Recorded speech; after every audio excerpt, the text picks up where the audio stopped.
To understand what happened in Brazil in 1964, you have to picture a country caught in a perfect storm. The early 1960s were a time of great tension, not just in Brazil, but all over the world. The Cold War was at its peak, and the United States and the Soviet Union were locked in a global battle for influence. In this climate, any talk of socialism or major social reform was viewed with deep suspicion by powerful groups. Brazil was a young and unstable democracy, grappling with serious economic problems.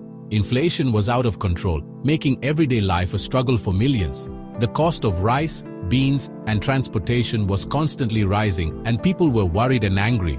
This economic chaos created a fertile ground for political conflict and radical ideas to take root. On top of the economic troubles, Brazil was deeply divided politically. On one side, you had powerful landowners, business leaders, and a conservative middle class who feared losing their wealth and status. They were terrified by the idea of a communist revolution, a fear that was constantly fueled by anti-communist propaganda.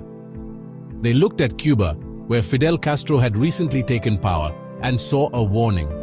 On the other side, there were passionate calls for change from students, intellectuals, labor unions, and rural workers.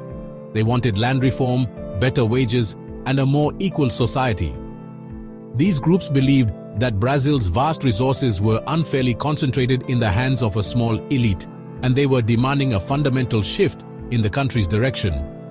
This political polarization was like a powder keg waiting for a spark. The country was split right down the middle, with very little room for compromise or dialogue. The conservative sectors, supported by influential parts of the media and the Catholic Church, began to organize. They held massive public demonstrations, like the March of the Family with God for Liberty, portraying their fight as a holy crusade against the godless threat of communism.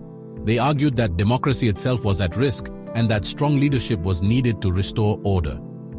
This constant drumbeat of fear and crisis created an environment where many began to see the military not as a threat to democracy, but as its only possible savior. In the middle of all this was the Brazilian military. The armed forces had a long history of intervening in politics, often seeing themselves as the ultimate guardians of the nation.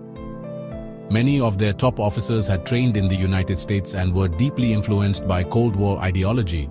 They shared the same fears as the conservative elites and were closely watching the political turmoil unfold. They believed that civilian politicians were too weak and corrupt to handle the crisis.